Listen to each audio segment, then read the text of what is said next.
The M1 MacBook Pro. It's cool, it's quiet, and it's fast. Well, that's what everyone says, and I've had one for about 2 months now, so let's go and find out. What's up guys, Side Hustle Tech here, and today I'm going to be giving you guys an in-depth review of the M1 MacBook Pro from Apple. I got the 8GB model with 256GB of storage for around $1,200. This is the absolute base model of the MacBook Pro that you can get. You can get higher spec ones with more storage and more RAM, but you will be paying a premium for those things. So before I get into the in-depth review, I'll give you guys a quick unboxing and then we'll get right into it. So you're presented with premium minimal packaging, as you always are with Apple. They've gone a bit more eco-friendly recently, so everything's wrapped in paper. As you open it up, you're immediately faced with the MacBook Pro itself. Beneath that, you get some typical Apple paperwork. You get the 61-watt power brick and the USB to USB Type-C cable. So now you know what you get in the box, let's get right into it. Starting with the display. The display is a 500 nit 1440p panel with beautiful color accuracy, and it's their Retina display, the same one that they've been using for the past few years. Really and truly, there's not many complaints here, but I would really have loved it if they thinned out those thick, ugly bezels and went for a more modern, sleek look, considering it is 2021 and the Windows counterparts have gotten some really fancy screens with paper-thin bezels. This display is bright enough to see anything I want in direct sunlight, and really there's nothing more I can say. I don't really like the glossy finish, but I would have much preferred a matte one so it doesn't reflect as much. However, it's a minuscule thing and it's something that I've grown to get used to. On to the most interactive part of the laptop itself is the keyboard and the trackpad, and this will include the touch bar. The keyboard is light, crisp and tactile. Some people think it's the best keyboard they've ever used. I have to disagree. It's an incredible keyboard, probably one of the best I've used on a laptop, but it's not my favourite. I still do prefer a thick mechanical switch with a longer travel distance and probably a more compact form factor. This has a little bit of a gap between each character, which is something I'm not too used to, and it's something I'm still getting accustomed to. This isn't a major issue, or it's probably not even a flaw with the keyboard, but it's something that I thought I had to mention because I have an issue with it, so some of you guys might do too. The trackpad is absolutely outstanding. For this price point, you get a pinpoint, beautifully uniform, accurate trackpad that responds really well to gestures, and I've not had an issue using it, to be honest with you. It's incredible. It's a different kind of technology to the hinge ones that they use in Windows laptops, and really the Windows laptop producers have to take a page out of Apple's book when it comes to trackpads. So not to forget the touch bar. The touch bar is something that's very controversial. It's loved by very few people and hated by a lot. And I can understand why, to be honest. I really liked the idea of the touch bar. However, I don't think Apple have implemented it all that well. I think the touch bar should have been larger and should have had more apps using it for different purposes. At this point, it's being used for basic commands that can be found with really simple keyboard shortcuts, and it's only being utilized by a few basic apps too. So I don't think this is really necessary above the keyboard, and I think this year they really should remove it. However, saying that, removing is not the only option. They could also enlarge it and make it seem like a secondary display, just like the Asus ZenBook Duo or another Zephyrus Duo or one of their other models where they have a secondary display beneath the initial one, just to really spice it up and give you that larger feeling display. So on to the battery life. The battery life on this is also another feature that is outstanding. Probably one of the main reasons I went for this model over the Windows counterparts or any previous models. It's stated to be 20 hours and I can vouch for that. It's the type of battery life that lasts you the entire day without fail. I'm a university student, so I'm constantly having a look at online lectures.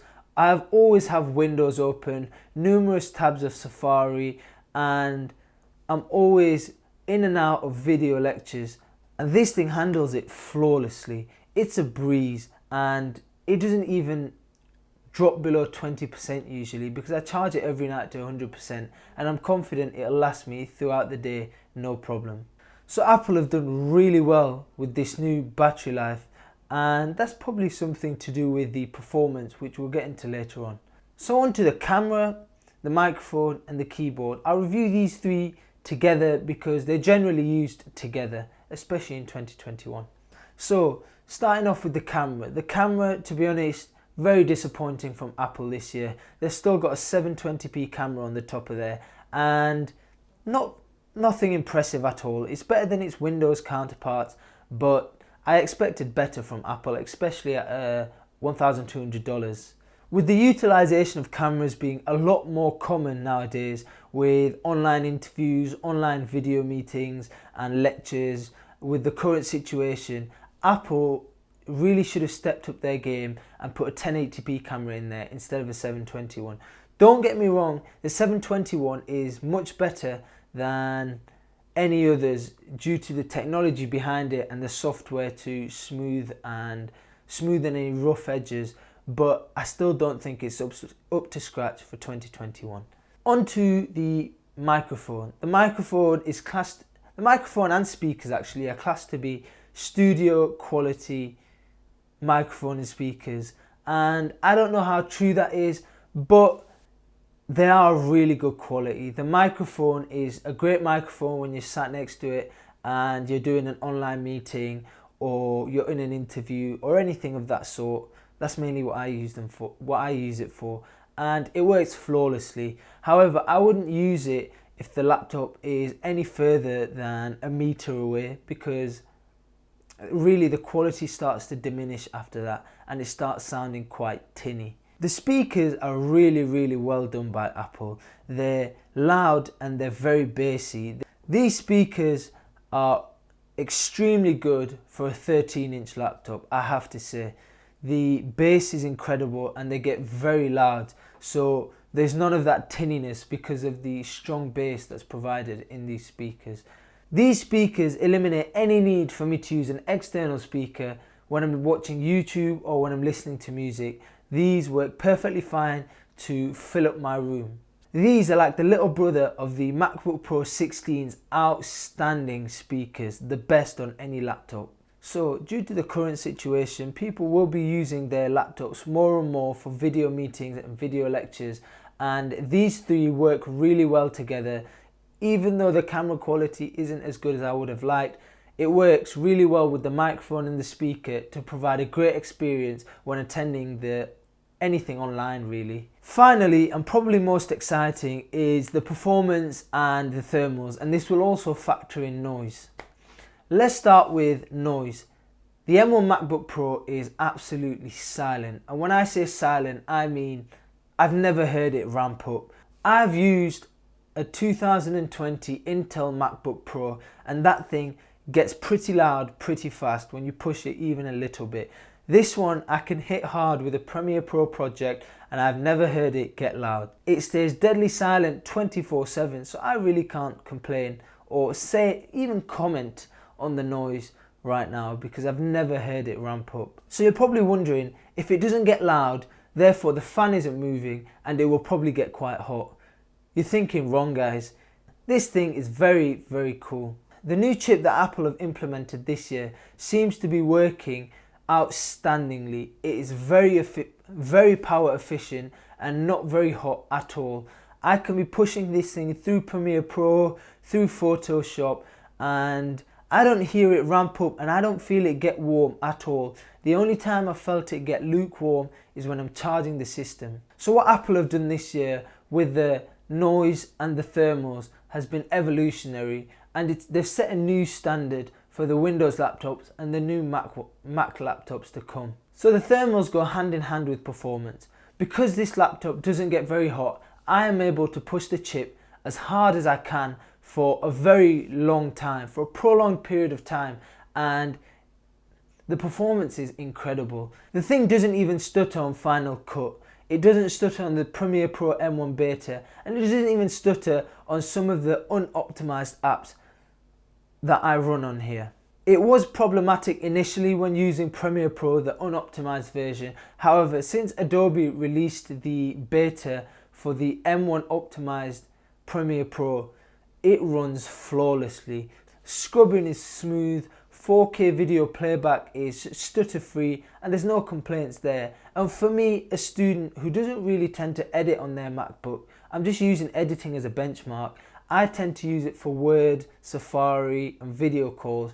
These things it does with ease, it doesn't hesitate and it doesn't stutter, and I've never once had to be conscious of the number of tabs that I'm having to open or the number of Word documents that I'm having to open.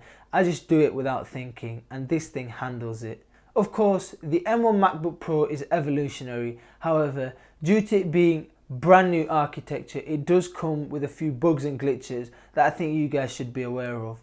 Number one is an issue where my storage, on the 256 gig model, seems to be full up, even though I only use the cloud to store my data. I don't know what this is. If you guys have any fix for it, let me know in the comments below, and I'll try and fix that. But that's something to be aware of if you are going for the base model. The second, and probably the most annoying problem that I've had, is when plugging the MacBook into an external display, sometimes it flickers and sometimes the Retina display zooms in to a point where I have to restart it to make it work properly, or even unplug it from the display and plug it back in. I understand this is a minor hitch, however it does impede my workflow and it can get quite annoying when it happens repeatedly. So aside from these two glitches guys, I've not really had another issue with the MacBook Pro. If you guys have had any issues with the MacBook Pro, leave it in the comments below, let the people know so they're aware of the product they're buying before they buy it. So to sum it up guys, the MacBook Pro is an overall beast. If you're a student, if you're on a tight budget of around $1,000 to $1,200, or you're just looking for a light and portable laptop, it really outshines its competition this year in build. Design not so much, but performance, it blows them out the park. So that's my opinion, that's my in-depth review of the M1 MacBook Pro guys. Let me know what you guys think of the M1 MacBook Pro down below, and if you enjoyed this, please leave a like, and if you're new here, subscribe, and I'll see you in the next one guys.